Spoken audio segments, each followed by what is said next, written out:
Cuando vemos el tema de las trompetas se pone complicado porque no tenemos maneras precisas para interpretar todo esto. Pero veamos los asuntos, es un estudio muy interesante. Joel 2, versículos 15 y 17 dice, tocad trompeta en Sión, proclamad ayuno, convocad asamblea, reunid al pueblo, santificad la reunión, juntad a los ancianos, congregad a los niños y a los que maman, salga de su cámara el novio y de su tálamo la novia. Entre la entrada y el altar lloren los sacerdotes ministros de Jehová y digan, perdona, oh Jehová, a tu pueblo, y no entregues al oprobio tu heredad, para que las naciones se enseñoreen sobre ella. ¿Por qué han de decir entre los pueblos, ¿dónde está tu Dios? ¿Dónde está su Dios? Aquí hay una situación donde la trompeta se suena bajo circunstancias donde el pueblo de Dios obviamente se ha desviado. Veamos entonces su interpretación. La primera interpretación es que estas trompetas son juicios de nuestros tiempos, en nuestros tiempos, que hacen lo paralelo a los juicios de las plagas. Es una interpretación muy prominente en el mundo de hoy. Personalmente, no puedo aceptar esta interpretación específica por la misma razón de que viola la estructura del quiasmo en Apocalipsis, viola la estructura del quiasmo y pone en el futuro a algo que se encuentra en el brazo histórico del libro de Apocalipsis. Segundo, viola el principio de que Jesús aquí no está, está saliendo del lugar santísimo, pero Él está obviamente oficiando en el lugar santo. Mucho antes de que las últimas plagas caigan. Entonces existen dos principios por los cuales yo no puedo aceptar esta interpretación. Sí, hay puntos de contacto, puntos similares en que las plagas en su descripción acerca de las mismas cosas que pasan en las trompetas, pero las trompetas afectan de manera parcial y las plagas son finales y completas. Entonces, los juicios de las trompetas son obviamente juicios a lo largo del tiempo. Los juicios, la segunda manera de mirarlos, retrasan el periodo de la historia cristiana cubierta en las 7 iglesias y los 7 sellos. Eso tiene sentido, por lo menos para mí. Y algunos comienzan, bueno, ahora nace la pregunta de ¿dónde empiezan estos juicios entonces? ¿Y quién está siendo juzgado? Bueno, algunos empiezan con el juicio contra Jerusalén, porque Jerusalén fueron los primeros que rechazaron a Jesucristo y lo clavaron a la cruz. Y hubo un juicio al final de esa época, y Dios les dio un espacio de tiempo hasta el año 70 después de Cristo, y luego Jerusalén fue destruida, ¿sí o no? Ese es un juicio de Dios. Y se utiliza Mateo capítulo 24 como patrón, que me parece a mí una cosa lógica también. Otros prefieren empezar no con Jerusalén, pero con los juicios contra Roma, porque Roma es el poder que en realidad crucificó a Jesús en la cruz. Entonces, aquí tienen dos puntos de vista opuestos. Pero en realidad no es tan importante si uno o el otro es perfectamente correcto. El punto es que estamos tratando con juicios a lo largo de la historia. Personalmente, prefiero empezar con Jerusalén porque ese es también el patrón utilizado por Mateo 24. Pero no voy a hacer un problema si alguien decide no creer en esto o cree en el otro punto. Está bien. Veamos a la primera trompeta. El primer ángel tocó la trompeta y hubo granizo y fuego mezclados con sangre que fueron lanzados sobre la tierra. Aquí hay un juicio porque paralela también el granizo al fin del tiempo, pero de manera parcial, porque la tercera parte de los árboles, los individuos fueron quemados y toda la hierba verde se quemó.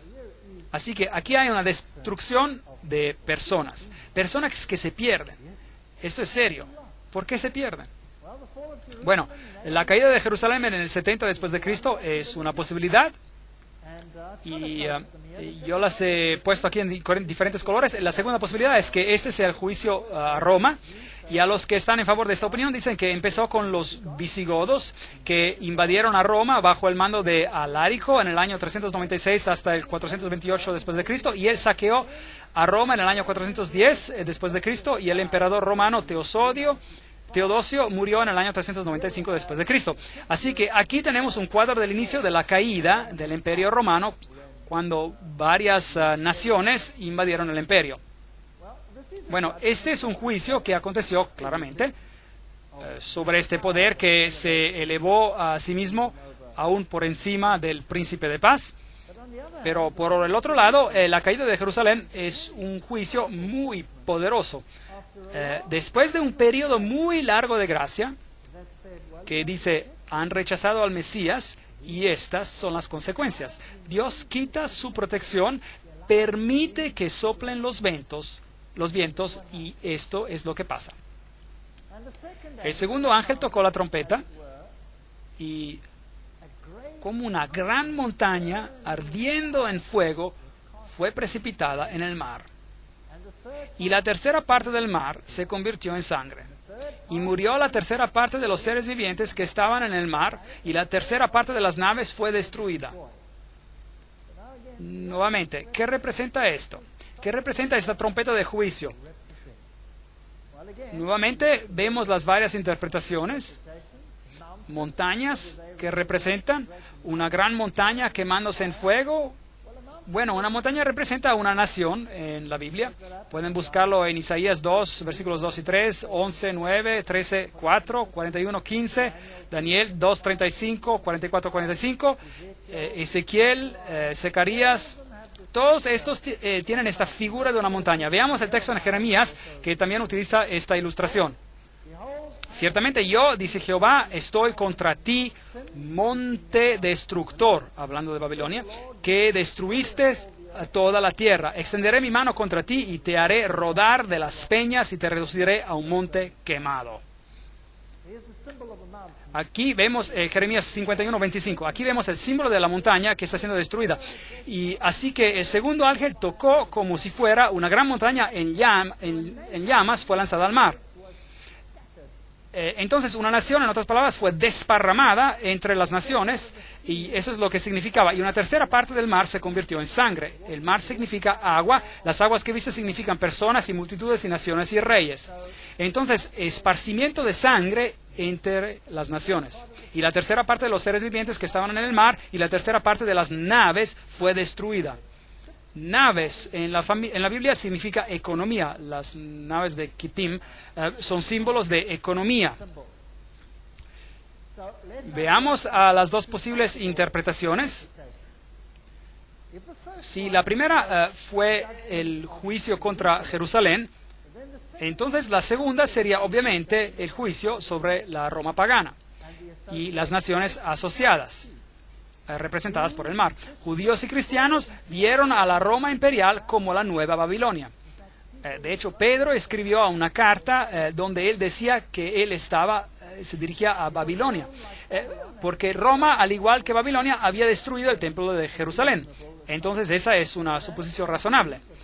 Por otro lado, algunos creen que la segunda fase de la incursión de los vándalos en Roma bajo Gensérico en el 428 a 468 después de Cristo, de donde viene la palabra vandalismo, viene de los vándalos, eran piratas en naves en el Imperio Romano y saquearon a Roma en el 455 después de Cristo.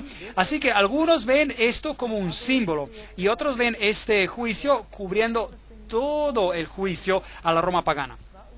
Ahora, si aceptan a una u a otra interpretación es una cuestión de detalles, ¿correcto? No es algo para hacer un gran problema, no va a cambiar tu salvación, por ejemplo, de todos los modos. Personalmente me gusta la primera interpretación porque sigue un proceso lógico a lo largo de la historia, pero no importa si otros prefieren la segunda interpretación. La tercera trompeta. Y el tercer ángel tocó la trompeta y cayó del cielo una gran estrella.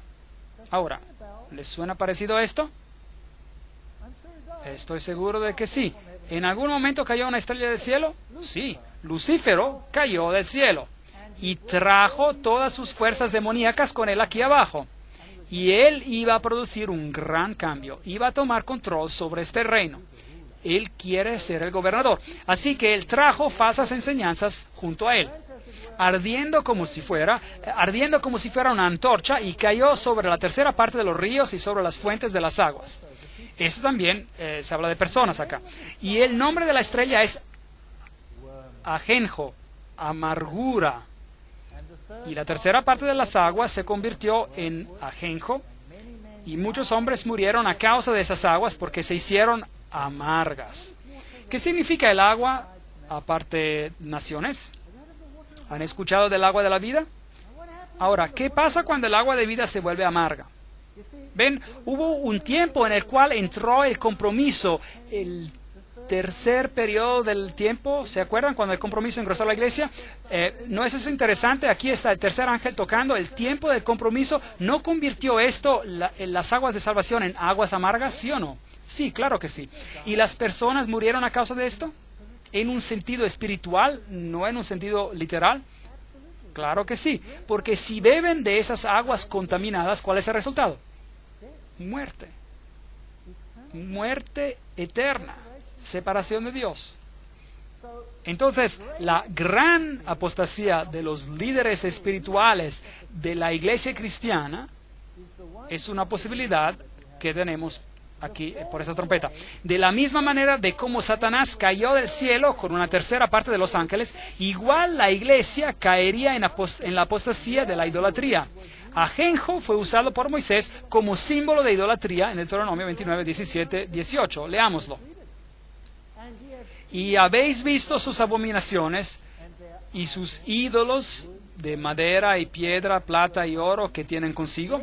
No sea que haya entre vosotros varón o mujer, o familia o tribu, cuyo corazón se aparte hoy de Jehová nuestro Dios, para ir a servir a los dioses de esas naciones. No sea que haya en medio de vosotros raíz que produzca hiel y ajenjo. ¿No es ese un gran símbolo?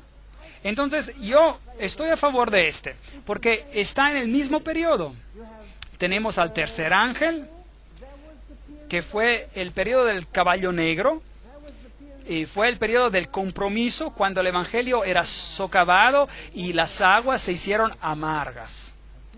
Y la gente que bebió este nuevo evangelio sufrió la muerte espiritual, una muerte espiritual. Bueno, la otra interpretación sería la invasión de Roma por los hunos bajo el mando de Átila en el siglo V. Así que nuevamente tenemos una interpretación que todavía trata con el imperio romano. Por supuesto, esto sucede en el imperio romano, entonces no hay problema, pero esta es la que para mí encaja mejor con las otras trompetas y con el progreso paralelo que hemos visto hasta ahora. Y ustedes tienen todos estos símbolos que lo hacen parecer de esta manera. Ahora, la cuarta trompeta. El cuarto ángel tocó la trompeta y fue herida la tercera parte del sol. El sol. ¿Qué es eso? La luz del mundo. y la tercera parte de la luna y la tercera parte de las estrellas para que se oscureciese la tercera parte de ellos y no hubiese luz en la tercera parte del día y asimismo de la noche. Eso no es oscuridad total como en las plagas, esto es una tercera parte. Apocalipsis 8:12. Veamos en Miqueas capítulo 3, versículos 6 y 7 para ver si encontramos un paralelismo. Por tanto, de la profecía se os hará noche y oscuridad del adivinar, y sobre los profetas se pondrá el sol, y el día se entenebrecerá sobre ellos. Y serán avergonzados los profetas y se confundirán los adivinos, y ellos todos cerrarán sus labios porque no hay respuesta de Dios. ¿Le suena esto como a un tiempo de oscuridad espiritual, sí o no? ¿Cómo llamaron a la era de la próxima dispensación, por así decir? ¿No la llamaron la Edad Oscura, acaso?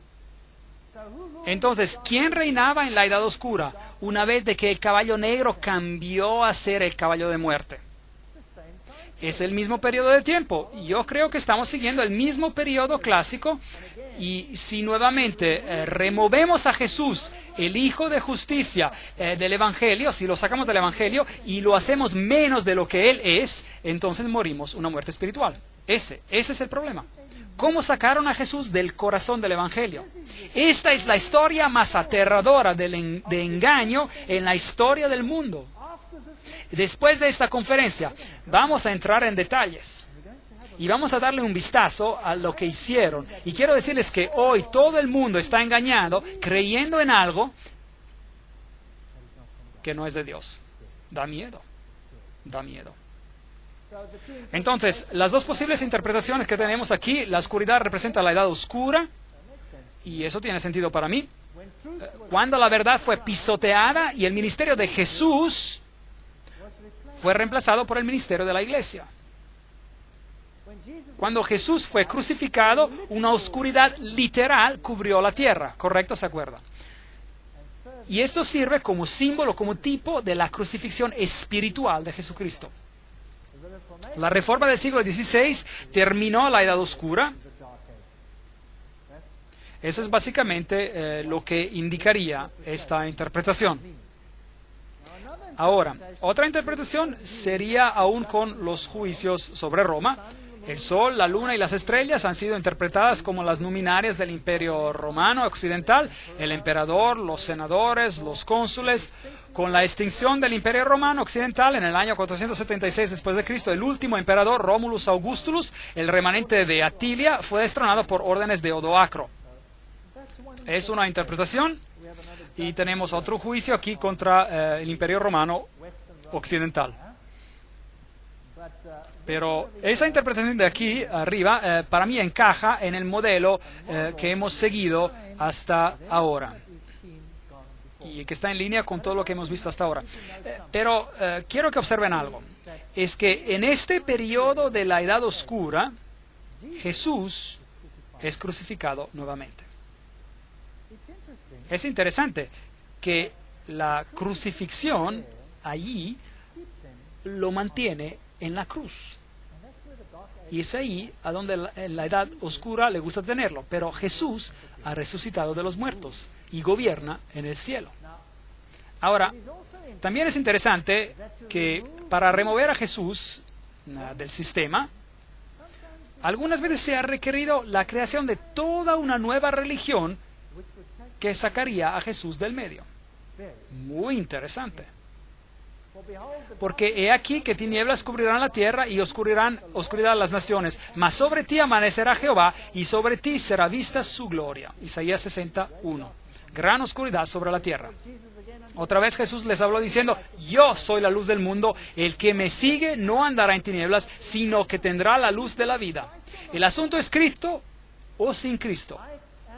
Yo, la luz, he venido al mundo para que todo aquel que cree en mí no permanezca en tinieblas. Juan 12, 46. El asunto es Jesús o sin Jesús. Este es el asunto. Ahora viene una parte fascinante. Apocalipsis 8:13. Y miré y oí a un ángel volar por el medio del cielo, diciendo en gran voz, ¡ay, ay, ay! 3 ayes de los que moran en la tierra a causa de los otros toques de trompeta que están para sonar los 3 ángeles. Ahora viene un gran ay. Ahora el ay, un ay es algo que cae sobre la humanidad y tiene consecuencias desastrosas. Algunas personas quieren aplicar estos ayes al pueblo de Dios. Pero por otro lado, los ayes se podrían aplicar a los que están perdidos. ¿Y con quiénes estamos tratando en las trompetas? ¿Sobre el pueblo de Dios que está siendo numerado o bajo los otros que están siendo numerados? Estamos tratando con aquellos otros que están siendo numerados. Entonces ahora sabemos cuál es el último ay, porque el último ay es la venida de Cristo y la destrucción de los malvados. Entonces, ¿sobre quiénes cae el último ay? ¿Sobre los malvados? Sobre los malvados. No sobre el pueblo de Dios, sobre los malvados. ¿Y por qué no los otros 2 también? Estos son juicios para aquellos que han sido engañados o han permitido ser engañados porque han rechazado la luz, o sobre los que directamente han rechazado a Dios. Entonces hay 3 ayes que van a caer sobre los habitantes de la tierra, y un ay los priva de salvación. Los habitantes de la tierra, a causa de lo que ocurre cuando se tocan las trompetas que quedan, van a recibir estos ayes. Los 3 ayes asociados con las próximas 3 trompetas implican un aumento sin precedentes del ataque demoníaco sobre la verdad. Sin embargo, Dios está en control. Así que durante las próximas 3 trompetas, Dios nos va a dar una vislumbre de lo que pasa aquí en esta tierra. Da miedo. Y vamos a necesitar 12 conferencias o posiblemente 24 programas para ver lo que está pasando. Increíble. Vamos a hacer 12 conferencias más sobre lo que esto implica. Da miedo. Ay, ay, ay, fue pronunciado sobre una iglesia que caminó según las chispas de su propia luz, quien no derivaba su luz y poder de la gran luz central, el sol de justicia, y no difundió la luz y la gloria sobre aquellos que estaban en la oscuridad. Y absorbiendo y difundiendo la luz, ellos hubieran hecho que su luz brillara más. El que recibe la luz, pero no la da, como Dios quiere que lo haga, se volverá en un recipiente de oscuridad. Este es un escrito que encontramos en un panfleto en particular, escrito hace unos 150 años atrás, que parece mostrar exactamente lo que está pasando aquí. Estos ayes son pronunciados sobre una iglesia que anda en las chispas de su propia luz. Eso tiene sentido para mí. Eso tiene mucho sentido para mí. Este ay es pronunciado sobre la gente apóstata en este planeta. Y los va a afectar porque ellos están manteniendo la verdad del Evangelio lejos de los que podrían ser salvos. Veamos a las 2 posibilidades. La 5ª y 6ª trompeta representan la numeración de los seguidores de Satanás y el aumento final en la maldad hasta el punto donde Dios quita su protección y da en las manos de una mente perdida a los que eligen voluntariamente ser ignorantes. Eso da miedo. Esto está en contraste con Apocalipsis 7, donde los sellados por Dios son numerados y se les da poder para estar bajo su protección divina. Y la otra interpretación sería que la 5ª y la 6ª trompeta representan el juicio contra el Imperio Romano Oriental, el nacimiento del Islam, del islamismo, culminando con el Imperio Otomano. Es visto como la fuerza que trae la destrucción del Imperio Romano Oriental. Ahora, aquí yo quisiera por un momento hacer algo diferente y decir, ¿por qué no unir estas 2 interpretaciones? ¿Por qué no unirlas? Porque el islamismo tiene como su blanco bajar a Cristo al nivel de un ser humano. Así que en un sentido hace exactamente lo mismo que la iglesia de la Edad Oscura hizo, cuando se pronunció el juez en lugar de Jesucristo. ¿correcto? Así que uno es la herramienta de la otra. En realidad trabajan juntas para lograr el mismo fin, de remover a Jesucristo como el único salvador del planeta. Y es interesante que el islamismo es una religión que activamente propaga y enseña este mensaje de manera activa. Los otros sobre esta tierra hacen sus cosas, pero no pelean activamente en contra de este principio o de otro principio. Pero la iglesia de la Edad Oscura dijo: yo soy la vía por la cual tú recibes salvación, pasan por medio de mí o no lo logran. De hecho, ellos dijeron que Dios tiene que aceptar el juicio de sus sacerdotes y absolver o no absolver a una persona. Y este poder dice: Jesús deviene menos de lo que tú eres. Así, ¿por qué no las unimos? No unimos estas dos interpretaciones. ¿Qué poderes desplazaron el cristianismo basado sobre la Biblia y qué filosofías aparecieron en la Edad Oscura para destronar a Cristo y privar a la humanidad de la salvación por medio de Él? ¿No es esta una buena pregunta? ¿Que hubieran ais sobre la tierra? Bueno, el islamismo reemplazó al cristianismo en la cuna del judaísmo y del cristianismo, ¿no es cierto? Eso es lo que hicieron. La edad del racionalismo y humanismo contemporáneo, con su eslogan: ninguna deidad nos salvará, debemos salvarnos nosotros mismos. Eso viene del Manifiesto Humanista, capítulo 2, edición P. Kurtz, en Buffalo, New York, 1973. Este es su manifiesto. Entonces, ninguna deidad nos va a salvar, debemos salvarnos nosotros mismos. Racionalismo, humanismo contemporáneo, la Biblia es un libro de alegorías, no se preocupen. Esto ha destruido el cristianismo en la mente occidental y este otro movimiento lo ha destruido en la cuna del cristianismo. La roca fuerte del cristianismo ha sido removida, ha sido reemplazado en el occidente y ha sido reemplazado en el oriente. Así que vemos cómo estos poderes han destronado a Jesucristo. Vayamos ahora al capítulo 9 de Apocalipsis. Y el quinto ángel tocó la trompeta y vi a una estrella que cayó del cielo a la tierra. Nuevamente tenemos a la estrella cayendo del cielo. Y se le dio la llave del pozo del abismo. Ese es el infierno. Así que cualquier doctrina que vendrá ahora vendrá directo del abismo del infierno. Y abrió el pozo del abismo y subió humo del pozo. Eso está en contraste total al humo del santuario, como humo de un gran horno, y se oscureció el sol y el aire por el humo del pozo. Entonces, la luz es removida de la tierra como resultado de la actividad del quinto ángel. ¡Wow! No es la actividad del quinto ángel, sino la maldición que viene a causa de lo que están haciendo los poderes de la oscuridad, claramente. Y del humo salieron langostas sobre la tierra y se les dio poder como tienen poder los escorpiones de la tierra. El aspecto de las langostas era semejante a caballos. Hemos tenido caballos antes, se referían al Evangelio. Como el sonido de carruajes en la cima de la montaña, naciones saltan como el sonido de las llamas de fuego que devora el establo, como guerreros en fila. Y te devolveré los años que comió la langosta. Es lo que dice Joel 2, capítulo 2. Así que tenemos el simbolismo de lo que está pasando en el Israel literal, lo que ocurrió allá, y apliquémoslo al espiritual. Apocalipsis 9:4. Y se les mandó de que no dañasen a la hierba de la tierra, ni a cosa verde alguna, ni a ningún árbol. No es una destrucción total, sino solamente a los hombres que no tuviesen el sello de Dios en sus frentes. Entonces el juicio es para aquellos que están siendo numerados.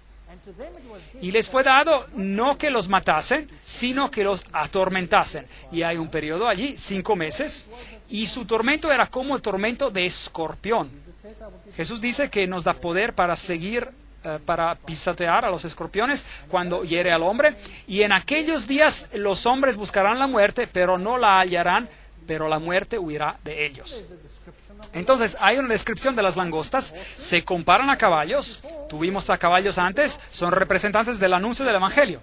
Preparados para la guerra, en las cabezas tenían como coronas de oro, sus caras eran como caras humanas, tenían cabellos como cabello de mujer, sus dientes eran como de leones, tenían corazas como corazas de hierro, el ruido de sus alas era como el estruendo de muchos carros de caballo corriendo a la batalla. Aquí hay una situación de guerra. Eso es más o menos como se veían: colas de escorpión, corazas de hierro, dientes, cosas terribles, en fin, bueno, la impresión de un artista. Y tenían colas como de escorpiones y también aguijones en sus colas, y tenían poder para dañar a los hombres durante 5 meses. Apocalipsis 9:10. Bueno, ¿qué significa esto? Bueno, algunos ven en este simbolismo lo que hizo el Islam.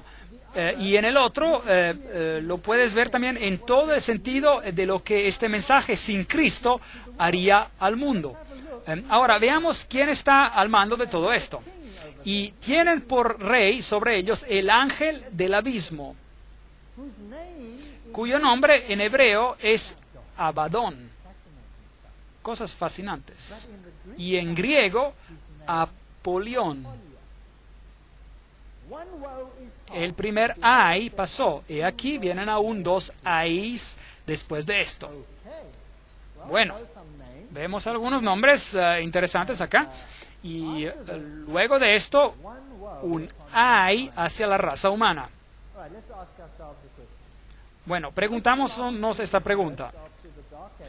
¿Qué filosofías salieron después de la Edad Media que minaron directamente la fe en la Biblia y en Cristo Jesús como el único nombre bajo el cielo en que podamos ser salvos? ¿No es esta una buena pregunta para hacerse?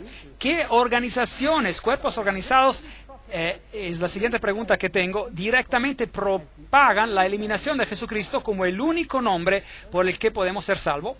Esas son las 2 preguntas que quisiera responder. Bueno, racionalismo, alta crítica, humanismo, espiritualismo. ¿Estaría de acuerdo en que estos son los poderes que removieron a Jesús?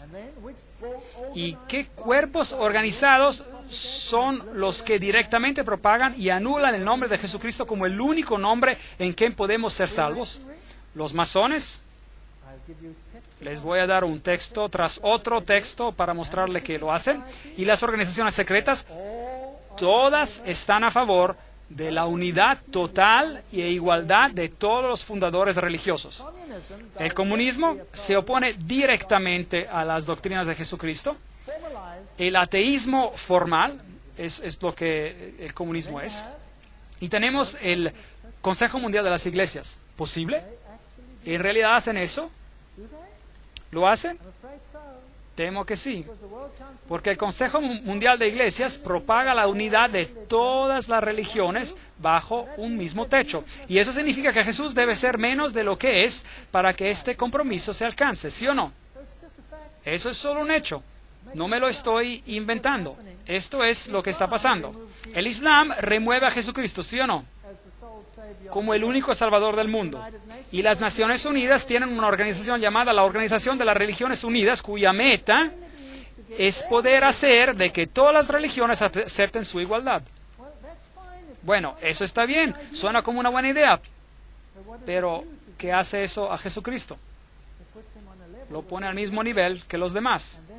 Y entonces hay muchos nombres por los que podemos ser salvos, ¿sí o no? ¿Es correcto o no? Díganme ustedes, porque yo estoy en problemas aquí. Yo estoy sacando ciertos asuntos que son problemáticos. Pero esto es exactamente lo que están haciendo.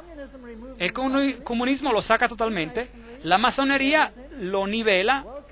El Consejo Mundial de Iglesias lo compromete para alcanzar a sus blancos. El islamismo lo pelea directamente. Y la ONU dice, mejor que lo hagas, o si no, ya. Estamos en problemas. Déjenme leerles esto. Este es nisbet.com, masonería del internet, leámoslo. En el grado 17 del rito escocés, la palabra sagrada comunicada al candidato es Abadón. En la Biblia satánica por Anton LaVey, en la página 145-146, Abadón y Apolión son uno de los nombres infernales en el satanismo.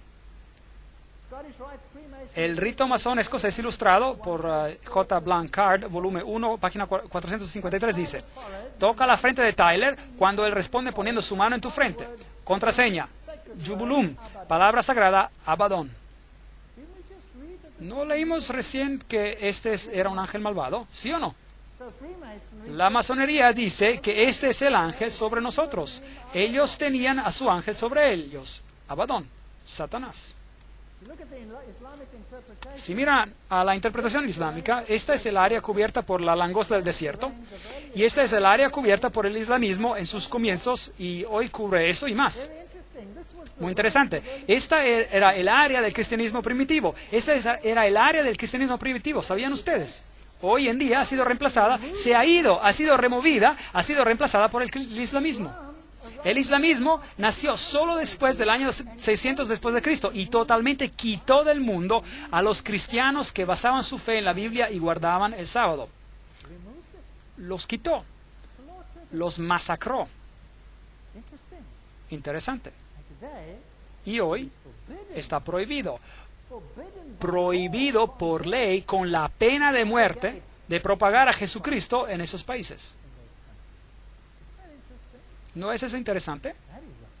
Es un terrible ay contra la humanidad, porque si el único nombre por quien podemos ser salvos es quitado, entonces estamos en problemas. John William Draper también escribe en la historia del desarrollo intelectual en Europa que 4 años después de la muerte de Justiniano, en el año 571 después de Cristo, nació en Meca, en Arabia, el hombre que, de todos los nombres, ha ejercido la mayor influencia sobre la raza humana. De acuerdo con la vida de Mohammed, Muhammad apareció en la escena en uno de los periodos más oscuros de la historia, cuando todas las civilizaciones desde la dinastía merovingia en Galia hasta India estaban en ruinas o estaban en estado de nacimiento con problemas. Aquí vamos, una gran guerra. A la edad de 12 años, Mohammed viajó con su tío en una caravana comercial a Siria. Aquí él conoció a un anacoreta cristiano llamado Abahira. Contemplando al niño, dice la historia, pudo ver él en su rostro señales de su futura grandeza. Y le aconsejó a Abu Talib que lo cuidara porque un día él sería recipiente del llamado divino. En reconocimiento del profeta por Bahira, el cristiano, simboliza en la tradición islámica la primacía de la misión de Mahoma sobre la de Cristo. A Jesús lo hacen de menos. Apocalipsis 9:4, y se les mandó de que no dañasen a la hierba de la tierra, ni a cosa verde alguna, ni a ningún árbol, sino solamente a los hombres que no tuviesen el sello de Dios en sus frentes. Entonces, ¿a quién afecta la trompeta? ¿Al pueblo de Dios o a los otros? A los otros. Todo aquel que no tiene la oportunidad de elegir a Cristo, porque ellos se lo quitaron, está en problemas. Y a ellos les fue dado que no los maten, sino para que fuesen atormentados por 5 meses. Y su tormento era como tormento de escorpión cuando hiera al hombre, y en aquellos días los hombres buscarán la muerte, pero no la hallarán. Y ansiarán morir, pero la muerte huirá de ellos. Interesante. Aquí hay un decreto de Abu Bakr, el tío de Mohammed, quien le sucedió. Cuando peleas las batallas del Señor, deféndanse como hombres sin voltear, pero no dejen que su victoria esté manchada por la sangre de mujeres y niños. No destruyan a las palmeras ni quemen las plantaciones de maíz, no corten árboles frutales, ni lastimen al ganado, solo lo que maten, coman. Cuando hagan algún pacto o artículo, cúmplanlo y mantengan su palabra. A medida de que avancen, van a encontrar personas religiosas que viven retiradas en monasterios y se proponen servir a Dios de esta manera. Déjenlos, no los maten ni destruyan a sus monasterios. Y van a encontrar a otro tipo de personas que pertenecen a la sinagoga de Satanás, que tienen cabezas rapadas. Asegúrense de partir sus cráneos y no les den tregua hasta que se vuelvan mahometanos o paguen tributo. Bueno, ese decreto se ve con un paralelo en la Biblia, y algunos piensan que los 5 meses representan a 150 días proféticos, que serían 150 años proféticos, usando números 14 y como base, y también Ezequiel 4 como base, un día por un año. Entonces se sacó la cuenta, y que si tomas este número y tomas la fecha del 27 de julio de 1999, cuando Otomán I invadió a Nicomedia, y se suman los 150 años, entonces llegamos hasta el 27 de julio de 1449, cuando el último emperador griego, Constantino, tomó el trono con el permiso del sultán. Ahora, Khaled bin al-Walid, por nombre Saif Allah, uno de los 2 líderes musulmanes de la extremadamente exitosa expansión islámica bajo Muhammad, y su sucesor inmediato Abu Bakr o Omar, a pesar de que peleó contra el profeta, este segundo, finalmente se convirtió, dicen ellos, y conquistó. Y Khalid siguió siendo el líder real de las fuerzas que conquistaron al ejército bizantino. derrotaron al ejército bizantino y el Islam se aposesionó de los territorios donde el cristianismo reinaba. Muy interesante. Y continuaron conquistando Siria y Arabia y destruyeron 50.000 tropas bizantinas y las masacraron. Así que el cristianismo fue removido. Veamos el punto de vista masónico. Este se llama Moral y Dogma. Esta es la fuente masónica. Cuando el cristianismo estaba débil, inútil y sin poder, el restaurador árabe e iconoclasta vino como un huracán de limpieza. Pero Khalid, ahora saben quién fue, era este gran general, la espada de Dios lo llamaban, marchaba de victoria en victoria y exclamaba a sus cansados soldados: no dejen a ningún hombre dormir, habrá suficiente descanso en los jardines del paraíso, dulce será el reposo, nunca más seguido por el trabajo. La fe del árabe se volvió más fuerte que la del cristianismo y él conquistó. Este es el punto de vista masónico, que la fe del árabe se volvió más fuerte. También dice que se convirtió en una fe mejor del cristianismo. Así que hoy el islamismo reina donde reinó el cristianismo.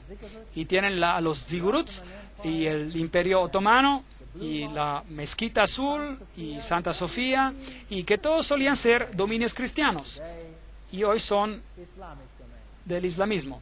Esta solía ser cristiana, ahora es islámica.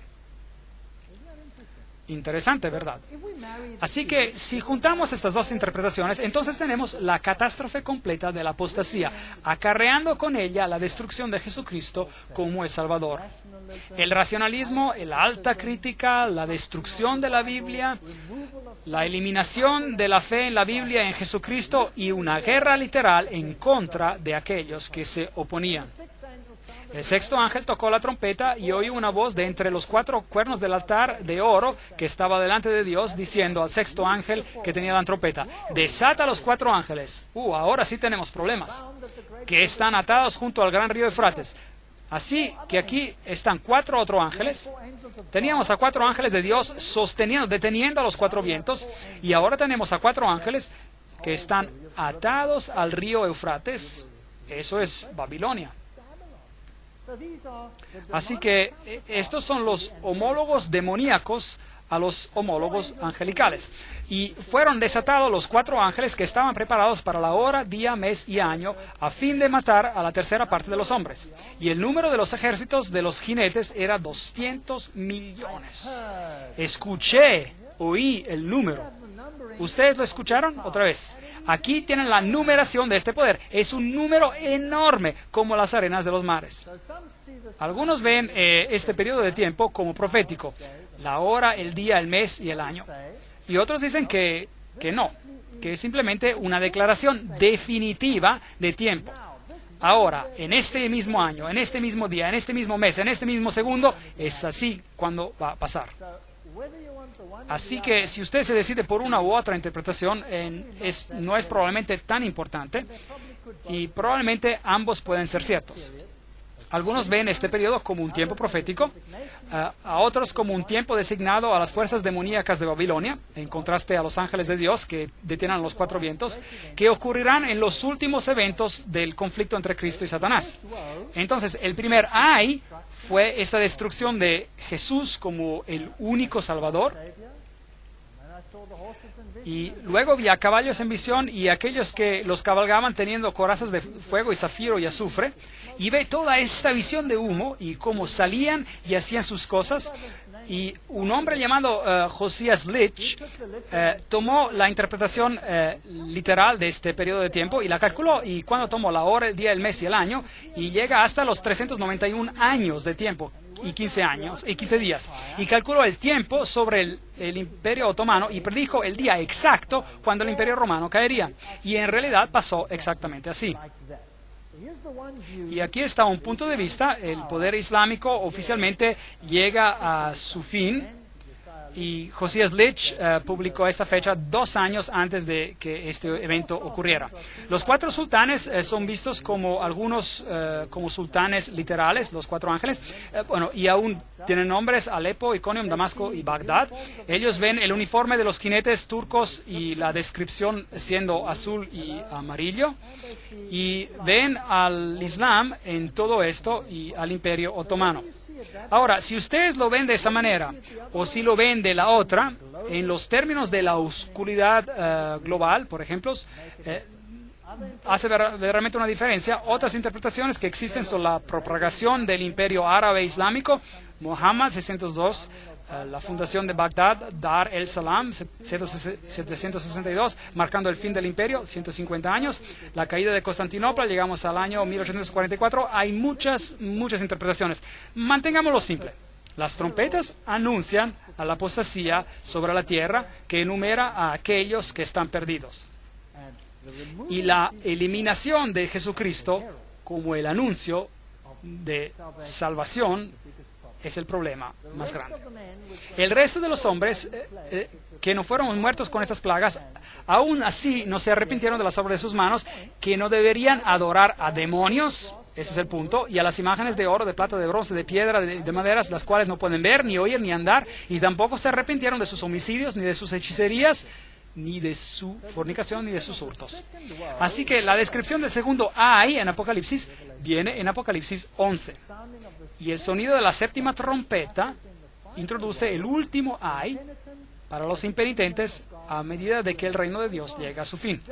No podemos saltar y hablar de Apocalipsis 10 y 11 en una sola noche, los volvería locos. Entonces lo que vamos a hacer es que vamos a mirar al segundo ay en la próxima conferencia. Y verán que el engaño más terrible de todos los tiempos está en el siguiente ay. Y luego viene la destrucción. Y nosotros estamos viviendo en los momentos finales antes del tercer ay. Ahora, ¿cuál es ese engaño final que vendrá? Si el segundo ay ya removió a Jesús como el último Salvador, entonces, ¿qué pasará antes de que Él venga en las nubes y todo ojo lo verá? Y los que lo perforaron y toda familia de la tierra se lamentará por su causa. Así sea. Amén. Esta es la pregunta que debemos responder. Hemos visto a Apolión, hemos visto a Abadón, hemos visto algunas declaraciones donde organizaciones alegan de que este poder los está gobernando. Hemos visto las posibilidades del islamismo, hemos visto el racionalismo y el humanismo popular y todas estas cosas entrando y removiendo la doctrina de Jesucristo y trayendo oscuridad y el ay a las personas. Ahora, cuando lleguemos a Apocalipsis capítulo 11, vamos a ver cuál es el engaño final y cómo Satanás establece su reino final para atacar a la palabra de Dios, cosas que dan miedo. Y luego tendremos que hacer 12 conferencias para mostrar que así es exactamente. Que Dios nos bendiga y nos guarde hasta que nos volvamos a reunir nuevamente mañana para el próximo episodio de esta serie. Gracias por venir.